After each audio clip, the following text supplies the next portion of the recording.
에베소서 1장 7절 말씀, 우리가 그리스도 안에서 그의 은혜의 풍성함을 따라 그의 피로 말미암아 구속 곧 죄 사함을 받았으니 이는 그가 모든 지혜와 총명으로 우리에게 넘치게 하사 그 뜻의 비밀을 우리에게 알리셨으니 곧 그 기쁘심을 따라 그리스도 안에서 때가 찬 경륜을 위하여 예정하신 것이니 하늘에 있는 것이나 땅에 있는 것이 다 그리스도 안에서 통일되게 하려 하심이라.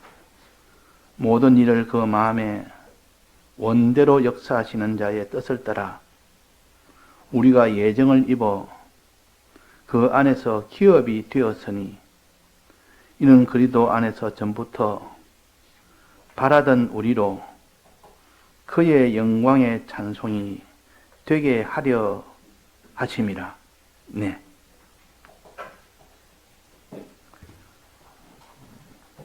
우리가 최근에 레위 지파의 그 세 아들을 통하여 하나님 아버지의 사랑과 예수 그리스도의 사랑과 성령님의 사랑에 대해서 우리가 배우고 있습니다. 하나님 아버지의 사랑에 대해서 우리가 이미 오랫동안 배웠고 이제 성령의 사랑에 대해서 배우려고 하는데 오늘은 또 성탄에 대한 이 연결해서 예수 그리스도의 사랑부터 오늘은 증거하려고 합니다. 레위의 두 번째 아들 고핫이라는 그 아들이 그 자손들을 통하여 성막 관리하는 일을 했는데 그것이 예수 그리스도의 사랑을 위한 그런 일이라는 것을 우리가 또 알 수가 있습니다. 이 고핫은 성막 관리할 때 제일 중요한 성막들에 있는 그 번제단과 또 물두멍과 또 성소에 있는 떡상과 등잔대와 또 향단을 갖다가 그것을 관리했습니다. 그리고 제일 안에 있는 지성소에 있는 언약궤를 마지막으로 관리했습니다. 이것은 아주 중요하기 때문에 잘못하면 실수하면 죽임을 당합니다. 죽어야 됩니다. 그러니까 이 고핫 자손들이 하는 임무는 다른 이 자손들과 달리 죽음을 내놓고야 됩니다. 죽음을 내놓고. 예수 그리스도의 사랑은 죽음을 각오하고 하는 사랑이지. 그래서 두 번째 예수 그리스도의 사랑이 가장 중심이라는 것이요. 아버지의 사랑도 힘들고 얼마나 참 수고가 많은 힘드는 일인데 성령의 이 사랑도 큰 사랑이고 힘드는 일인데 그 중에서 예수 그리스도의 사랑이 가장 중간에 있다는 것은 생명을 내놔야 되고 피를 흘려야 되기 때문에 그렇습니다. 이런 희생이 들어가는 것이 예수님의 사랑이요. 그래서 우리가 이 예수님의 사랑은 피를 흘리는 사랑이라, 죽음을 가지는 사랑이라. 피를 흘린다는 말은 죽는다는 뜻이요. 그 사람이 희생 아무리 큰 수고한데도 죽는 것만큼 큰 희생과 죽는 것만큼 큰 수고는 없습니다. 사람이 마지막 생명을 내놓고 하는 그 일을 갖다가 내가 이 사람보다 더 내가 희생했다 할 사람이 있겠습니까? 그래서 생명을 내놓는 일은 모든 수고와 희생의 제일 정점이요. 더 이상 할 수 없는 수고요. 더 이상 할 수 없는 희생이요. 그래서 예수님의 피라는 것은 생명을 내놓고 우리를 사랑한 겁니다. 우리를 사랑해서 우리를 구원하려니까 생명을 내놔야 되니까. 그래서 이 사랑을 제일 큰 사랑으로 봅니다. 아버지의 사랑도 크고 성령님의 사랑도 크지만은 이 피 흘려 죽으신 이 희생의 사랑, 이 사랑을 다 보충하고 보조하는 것입니다. 그래서 마지막 예수님이 피 흘린 이 사랑의 목적을 달성하는 것이 우리 구원이 되는 겁니다. 그래서 여기에 본문에 보면 뭐라 했습니까? 본문을 봅시다. 7절입니다.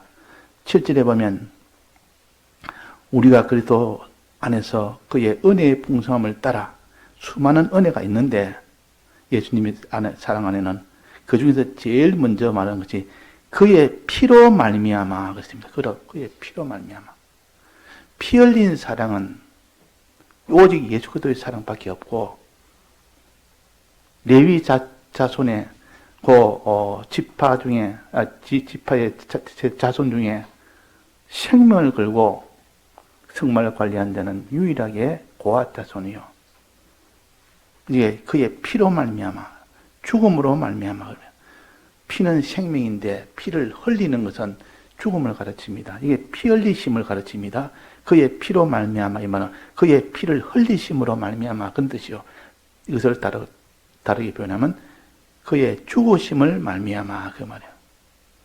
죽음보다 더 희생이 없고 더 큰 수가 없다. 죽음으로써 우리를 사랑하신 겁니다. 자, 그의 피로 말미암아 이 뜻은 그의 희생의 수고가 최종 마지막 죽음으로써 희생이 완성이 된 겁니다. 죽음으로써.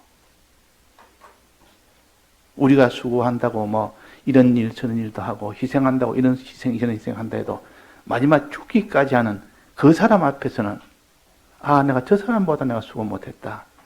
내가 저 사람보다 희생을 못했지. 어찌 죽은 사람 이를 위하여 죽었는데 그 사람보다 더하다는 사람이 있겠느냐.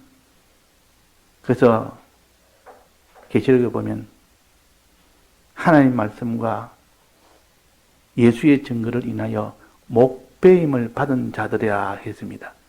이거는 죽음으로써 말씀을 지켰고 죽음으로써 예수를 증거한 사람이요. 이 이상 할 수가 없습니다. 이 성도의 가장 큰 참 아름다운 하나님 칭찬할 만한 그런 것은 목배임을 받을 만큼 목숨을 내놓을 만큼 그 정도로 하나님을 따랐으니 더 이상 따를 수가 없는 겁니다. 최고에 따르는 것이요. 그 이상은 한계점이라. 생명 내놓는 것보다 또 그 이상 또 뭐 있습니까? 없지 않습니까? 예수님의 사랑도 피를 흘림으로써 산 사랑이라. 자, 어떤 희생을 하셨습니까? 예수님은. 자, 예수님의 희생을 한번 봅시다. 예수님 희생은 어디서부터 시작되어야 됩니까? 하나님 아버지가 독생자를 보내셨는데 독생자가 이 세상에 올 때에 어떻게 왔습니까? 왕으로 왔습니까? 부자로 왔습니까? 큰 능력을 가지고 왔습니까? 능력도 없었고 부자도 없었고 가난하게 왔고 참 왕으로 온 게 아니라 아주 참 못난 자로 힘없는 자로 왔지. 왜 예수님은 이 땅에 오실 때 그런 희생을 하면서 왔을까요? 왕으로 왔으면 또 부자로 왔으면 대우를 해줄 것이고 다 이스라엘 백성들이 영접을 할 것인데 야 왕이 오셨다. 저렇게 큰 부유한 자가 왔다. 저런 자를 우리가 좀 따르면 뭔가 이 부유를 얻을 수도 있겠고 저 왕을 따르면 그 밑에 한 자라도 할 수 있겠고 그래서 예수님이 오실 때에 부유와 종기가 없이 가난한 자로 오셨고 낮은 자로 오셨습니다. 제일 가난뱅이. 얼마나 가난했습니까? 올 때 구유에 누였습니다. 구유에. 강보에 사였습니다. 덮을 이불도 없고 누울 방도 없는 겁니다. 그냥 짐승이 먹는 먹이통에다가 움푹한 먹이통에다가 거기에다가 겨우 강보 하나 둘러 사가지고 그 안에 있으니까 아무것도 없는 제일 가난한 병이요. 자, 예수님은 오실 때 왜 이렇게 오셨을까? 우리 위해서 그렇게 오셨습니다. 우리 위해서. 우리 위해서 강보에 사셨고, 강보 하나에 사셨고, 구유에다 누웠다, 그 말이요. 왜 가난한 자로 오셨을까? 왜 천한 자로 오셨을까? 이것을 좀 우리가 생각해서 그 희생을 우리 때문에 했다는 거. 자, 우리가 하나님 앞에 하나님께서 잘못 취한, 하나님의 소유를 잘못 취한 그런 죄가 있다면 변상을 해야 됩니다. 변상을 해야 그 사람이 그에 대한 벌을 받지 않지. 하나님 앞에 내가 하나님의 소유를 내 마음대로 사용했는데 변상이 없이 끝난다면 너는 반드시 그에 대한 형벌을 받습니다. 하나님의 소유를 잘못 사용한 이것을 변상하느라고 하늘에 있는 모든 소유를 다 변상물로 내는 겁니다. 변상물로. 우리 위해서 우리가 그로 인하여 처벌을 받지 않도록 변상물 내는 겁니다. 어떤 아이가 남의 집 유리창을 깼습니다. 유리창을 깨놓으니까 주인이 그 아이 보고 내놔라. 유리창 값 내놔라. 없습니다. 그러면 너는 거기에 대한 벌을 받아야 된다. 이러니까 그 부모가 옆에서 내가 대신 갚겠습니다. 내가 대신 갚겠습니다 하고 돈을 내가 다 벌금을 대신 다 갚았습니다. 자, 변상했다. 변상. 변상을 하면 자기 소유를 내놔야 될 거 아닙니까? 예수님이 이 세상에 가난한 자로 온 것은 우리가 잘못 취한 것을 변상하도록 하기 위해서 가난뱅이로 오신 겁니다. 변상 다 하고 나니까 남는 것이 없단 말이에요. 또 왜 천한 자로 왔습니다. 우리가 이 세상에서 취하면 안 되는 죄가 되는 그런 높음을 내가 가져서 나는 이래 높은 자다 하고 하나님 앞에서도 높은 자로 이렇게 다 상대하는데 그것이 죄가 돼서 그 죄값으로 종기를 내놓고 오셨습니다. 그 종기를 내놓고 잘못 높아진 이 취한 것에 대해서 변상하기 위하여 자기 종기를 변상물로 내놓고 왔습니다. 그러니까 가난뱅이로 왔단 말이에요. 자, 주님은 가난뱅이 오신 이유와 천한 자로, 낮은 자로 오신 이유는 우리의 잘못 취한 그 죄값에 변상하기 위해서 하셨다. 자, 요거 하나만 해도 그분이 참 우리를 얼마나 사랑했는지. 또 오셔서 가난한 자로 오셔서 고난을 받으시고 죽기까지 했습니다. 왜 변상했으면 이제는 고난을 왜 받을까? 죽는 것을 왜 죽었을까? 이것도 우리 대신에 해서 죽었습니다. 고난을. 왜 고난받으며 왜 대신 죽어야만 했는가? 남의 것을 돈을 훔쳤으면 변상은 해주는 건 물론이고 거기에 대한 잘못된 행동에 대한 값도 받아야 됩니다. 잘못된 행동에 대한 값.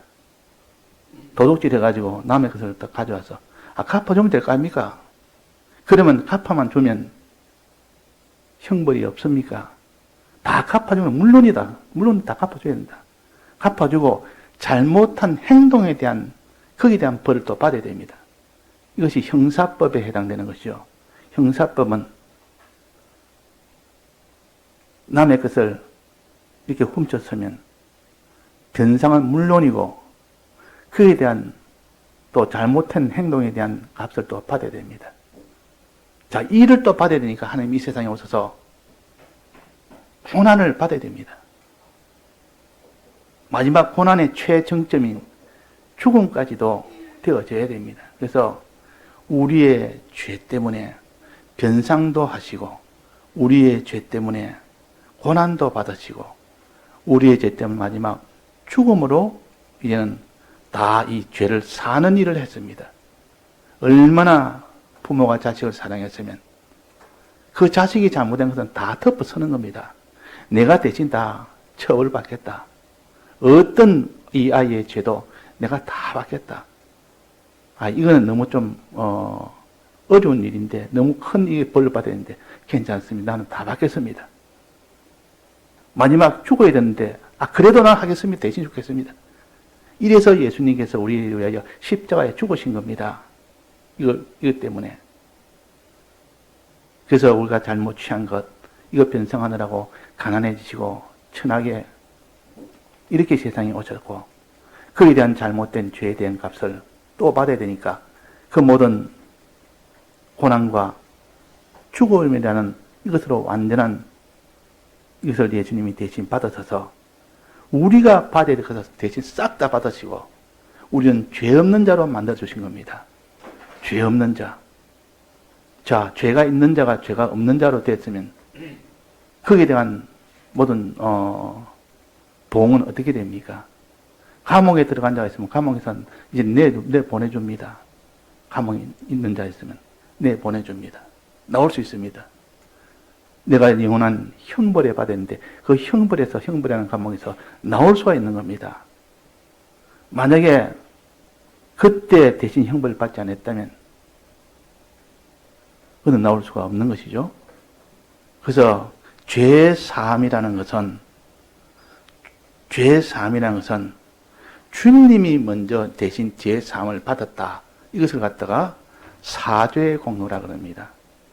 사죄의 공로가 먼저 주님의 대속의 공로가 있었고 이것이 먼저 있어야 됩니다.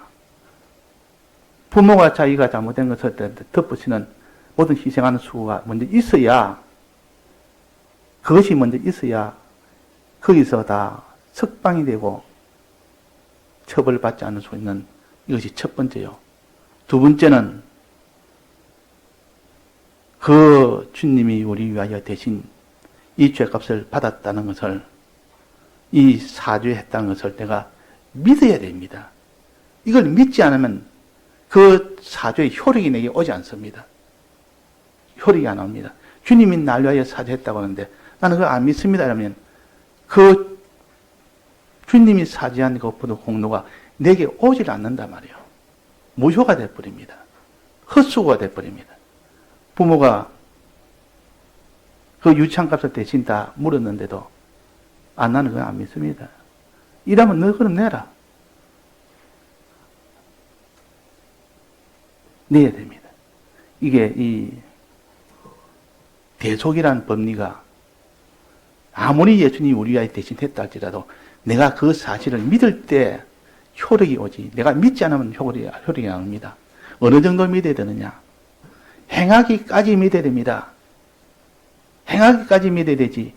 나는 믿기는 믿는데 행하지는 못하겠습니다. 이거는 아직 믿음이 온전한 믿음이 아니기 때문에. 그래서 믿고 행하면 너가 믿었다는 증거로 너는 내 부모가 다 이걸 다 해결했다는 것을 그 효력이 나타나서 너는 이제 죄가 없다.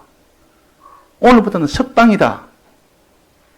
이렇게 되는 것입니다. 그것이 대속의 법리입니다.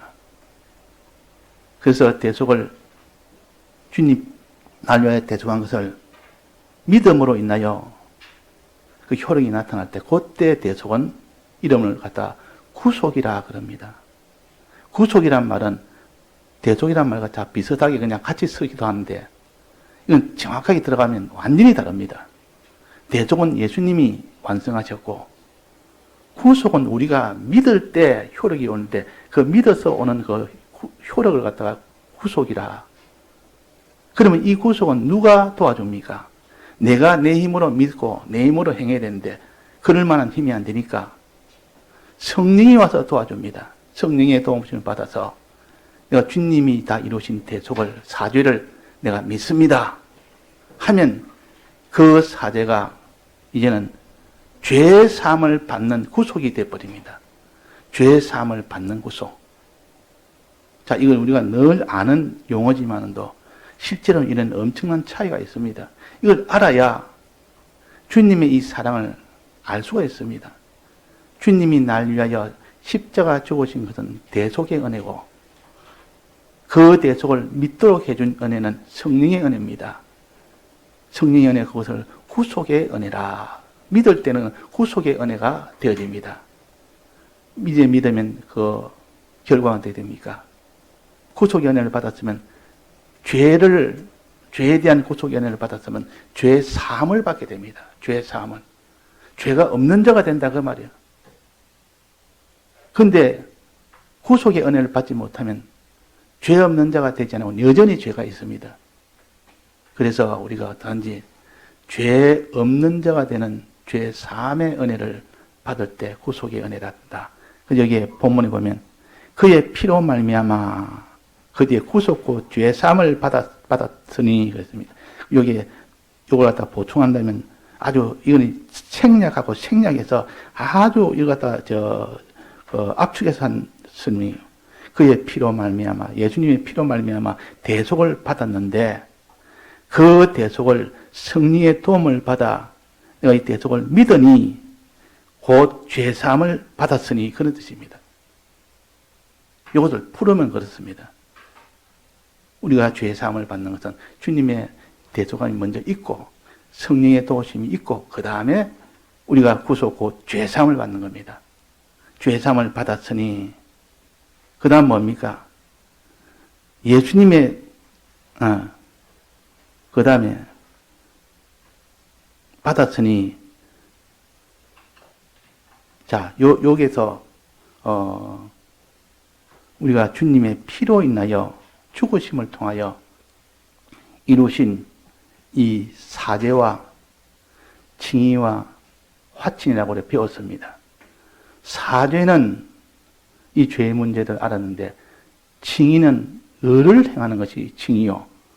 내가 행할 의를 예수님이 대신 의를 행했습니다. 이것을 예수님의 칭의의 대속이라 그럽니다. 칭의의 대속. 내가 의를 행해야 의가 있어야 상을 받는데 하나님에게 같은 상을 받는데 의가 없으니까 상이 없습니다. 내가 우리 아이의 의를 내가 대신 행하겠습니다. 우리 아이가 의가 없어서 그에게 상을 받지 못하고 아무것도 가지지 못하는 자입니다. 그래서 부모가 대신 내가 의를 행하겠다. 예수님이 대신 의를 행했습니다. 이걸 칭의라 그럽니다. 이것도 내나 마찬가지로 이 대속을 칭의를 행했는데도 이걸 믿어야만 그 칭의의 효력이 내게 나타나는데 이걸 믿지 않으면 아무 효력이 나타나지 않습니다. 그래서 이것을 믿도록 하는 것이 또 성령의 은혜요. 믿도록 하는 것이 성령의 그 성령의 은혜를 도움받아서 칭의를 믿으니 이제는 그 칭의한 자에게 하나님이 상을 주십니다. 그 상을 주신다면 화친도 그렇고 내 칭의나 화친이나 같은 하나는 사람에 대해서 하나는 하나님에 대해서입니다. 그래서 우리가 이 구속의 은혜는 예수님의 대속을 성령의 은혜를 받아서 믿을 때 구속의 은혜를 받는 겁니다. 구속의 은혜를 받으면 그 구속받은 자에게 하나님이 상을 주십니다. 첫째, 예수님의 죄에 대한 사죄의 이 공로를 믿으면 그 사람은 죄의 사함을 받고 그 사람이 칭의의 공로를 믿으면 그 사람은 칭의의 이 모든 상을 받는 겁니다. 또 화친의 이것을 내가 믿으면 화친의 상을 받는 겁니다. 자, 그러면 상 받는 것은 어떻게 받느냐? 이게 대해서 우리가 봅시다. 이 모든 대속하는 일은 죽음으로 완성했습니다. 피로 완성했고 예수님이 죽음으로써 완성했습니다. 예수님이 십자가에 못 박혀 죽고 마지막 음부까지 내려가서 완전히 이 모든 사죄를 완성했고 칭의를 완성했고 화친을 완성을 한 겁니다. 이제는 거기서 이제 음부에서 올라옵니다. 올라오는 것은 음부에서 땅으로 먼저 올라오고 땅에서 하늘에 하나님 보좌 우편으로 올라오고 승천하고 이것은 무엇을 가르치냐? 이것은 사죄를 통하여 죄사함을 받은 자에게 의로움을 받은 자에게 또 그 사람이 하나님과 화친됨을 받은 자에게 상을 주기 위한 하나님의 역사요. 상을 주기 위해서. 자, 죄사함을 받았으면 그에게 무슨 상을 줍니까? 죄사함을 받았으면, 이 죄를 다 사해졌으니까 이제는 모든 감옥에서, 모든 형벌을 받는 감옥에서 나오는 겁니다. 나오는 일을 상을 받습니다. 유리창을 깼으면, 만약 갚지 못하면 자기는 감옥에 들어가고 거기에 대한 벌을 받아야 됩니다. 그런데 대신 누가 다 갚아줬단 말이에요. 갚아준 것은 내 마음에 믿었단 말이에요. 그러니까 효력이 내가 갚아줘서 죄가 없는 죄사함을 받은 자가 됩니다. 이 죄사함을 받은 이 효력은 어떻게 나타났냐? 예수님이 십자가에 못 박혀 음부까지 내려갔다가 그걸 음부에 인하여 그걸 다 마치고 종료하고 난 뒤에 올라오는 겁니다. 또 그 음부에서 땅까지 올라옵니다. 그는 어떤 사망에서 다 벗어나는 겁니다. 왜? 죄사함을 이제 받았으니 이제는 그 상으로 음부에서 이제는 다 벗어나는 겁니다. 나오는 겁니다. 또 그 다음에 이 땅에 올라와서 뭘 했습니까? 그게 부활을 했습니다. 예수님이. 예수님이 올라와서 죽은 채로 나온 게 아니라 올라와서 땅 속에서 올라와서 부활을 하신 겁니다. 부활하는 것은 생명을 얻었다 그 말이에요.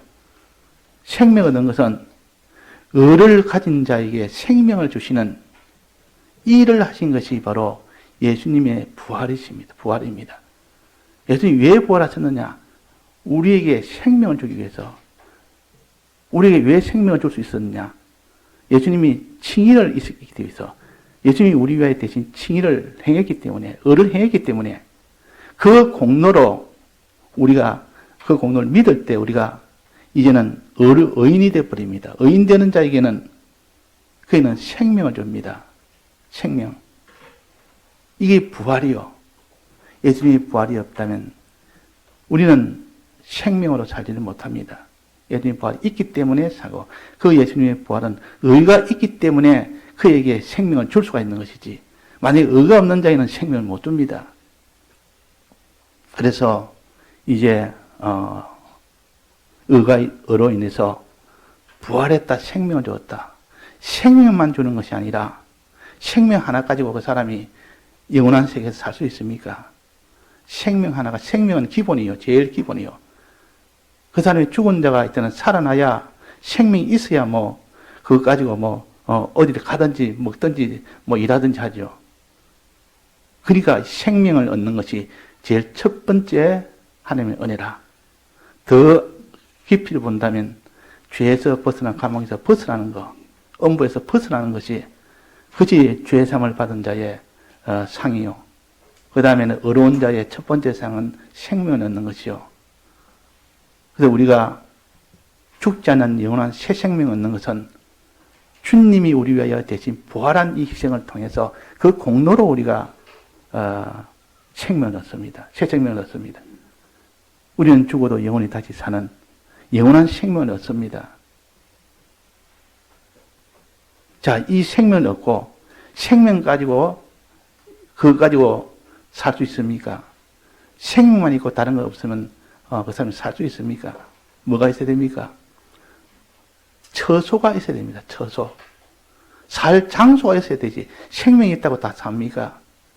자기 살 집이 없는데, 내가 살 집이 없는데 나그네로 살다가 너 이 땅에 떠나라, 이 땅에 떠나라 주인이 자꾸 이렇게 몰아내버리면 다 이게 갈 데 올 데 없어가지고 생명은 있어가는 그 사람이 평안이 없고 기쁨이 없습니다.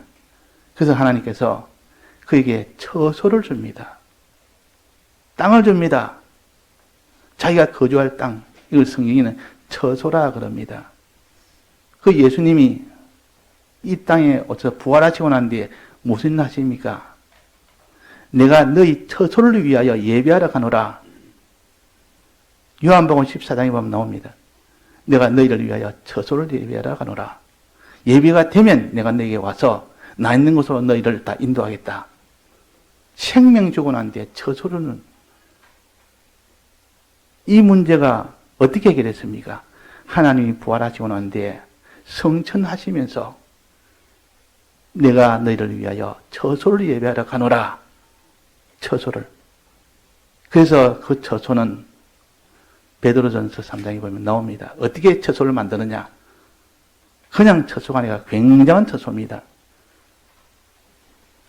어떤 처소냐?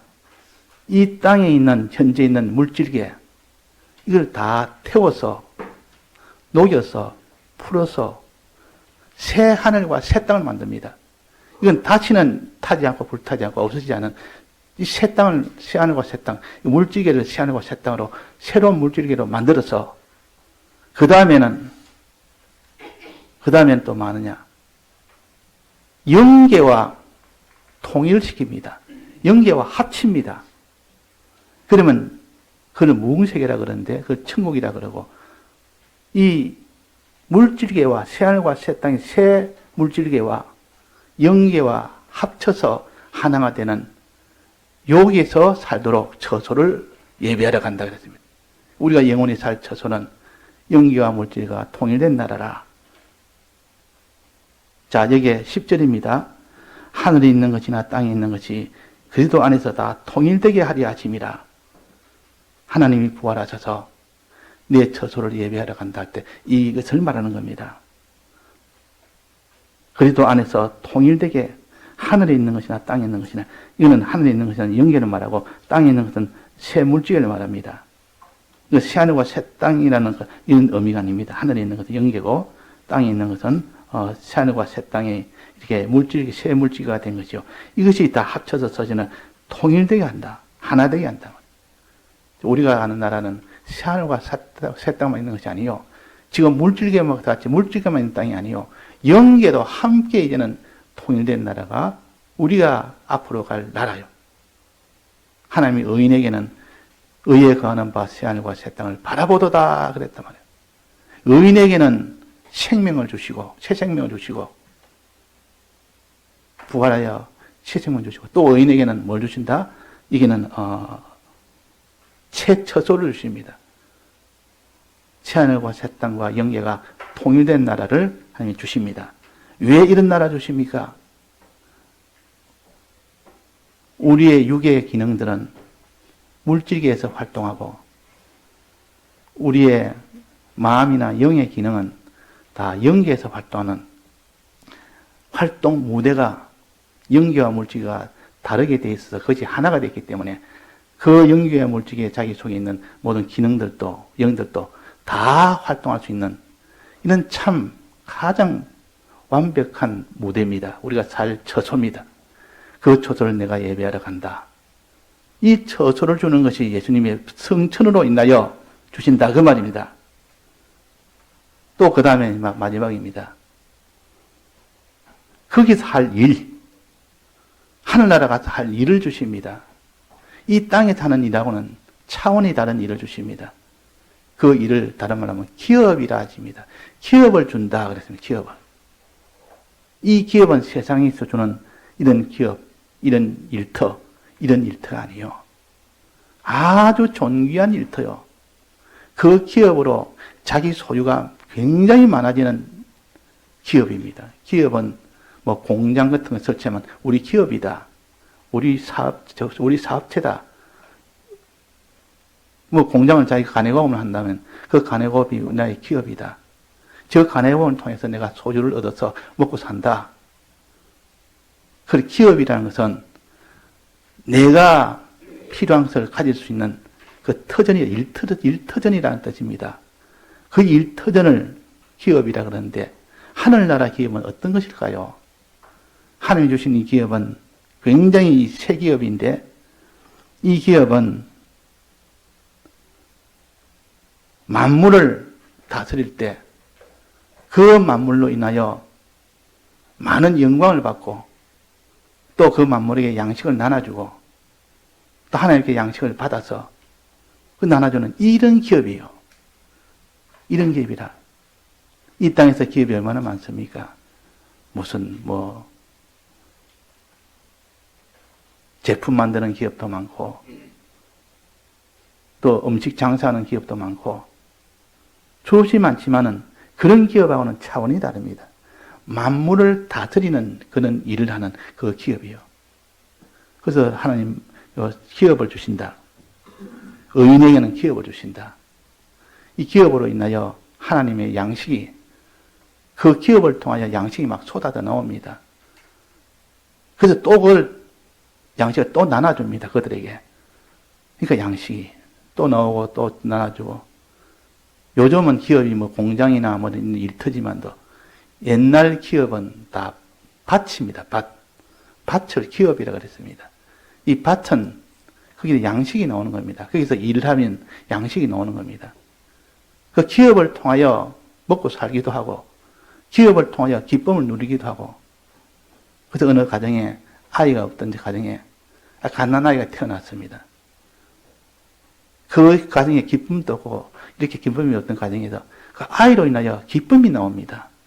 그 아이 하나가 있어 소망도 나오고 기쁨도 나옵니다. 그래서 이 아이는 우리의 기업이다. 보통 그래도 말합니다. 그만큼 우리의 모든 필요한 것들이 그로부터 다 나온다는 뜻의 그런 의미로서 기업이라고도 하고 일터를 또 기업이라고도 합니다. 이 밭을 갖고 오니까 거기서 양식이 나오지 않습니까? 하나님의 일터는 뭐냐? 하늘에 우리에게 주는 이 기업은 뭐냐? 일터는 뭐냐? 만물이 우리의 일터라.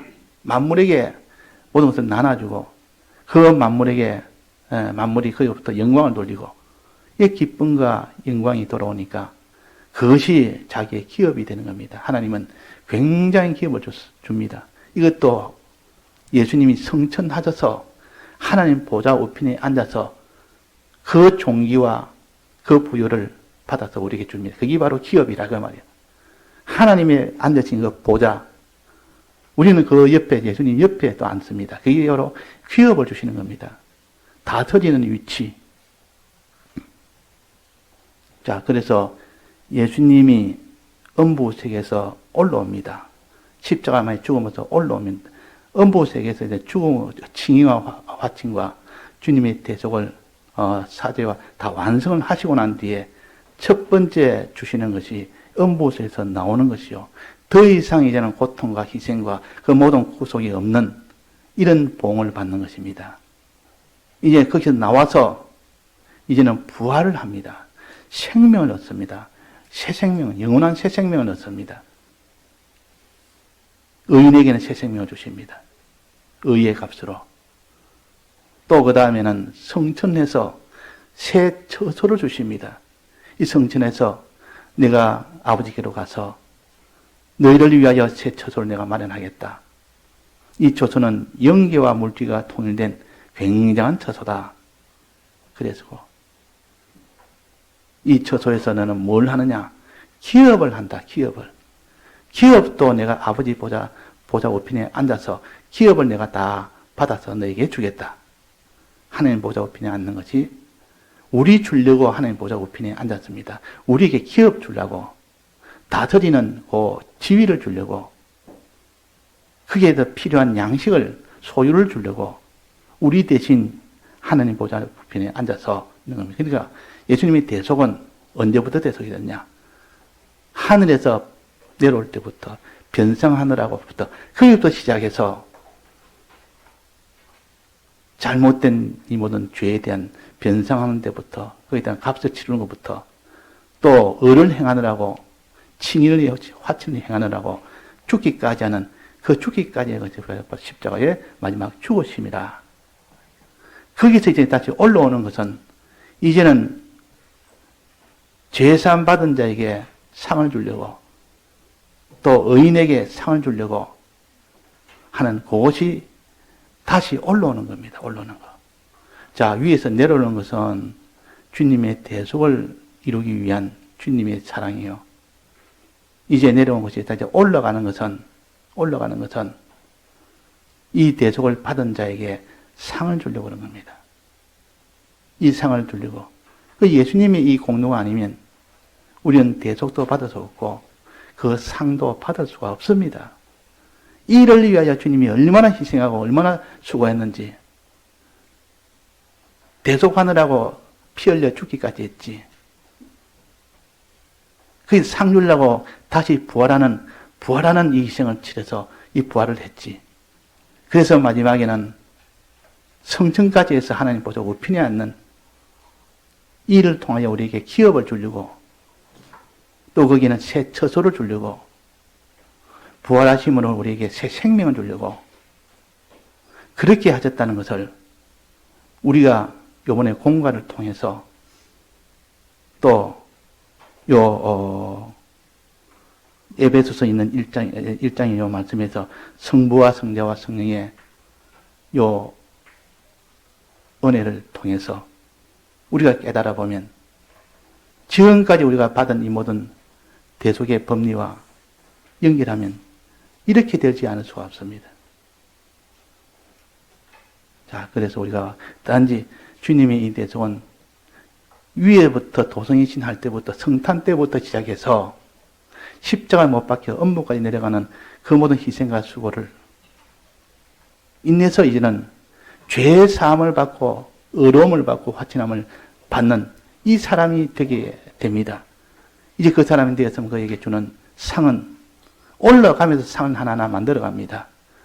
모든 죄에서 완전한 사망에서 벗어나는 일부터 시작해서 부활하는 새 생명을 주시고 그 성진에서 새 처소까지 마련해주고 또 새 처소에서 영원한 기업을 주셔서 영원히 다스리는 왕의 위치에서 영광의 이 사람이 되도록 하는 하나님의 크신 이 사랑이요. 아주 거대한 하나의 이런 프로젝트를 하나님이 만들어서 우리가 크게 혜택을 받는 그런 사람이 되게 하려는 하나님의 사랑이라. 거기는 들어가는 수고와 희생이 너무 많이 들어갑니다. 아버지의 수고와 성령님의 수고와 예수님의 이 수고와 희생은 이거는 끝없이 계속되어서 그 일이 이루어지는 겁니다. 예, 다 같이 통성으로 기도하시겠습니다.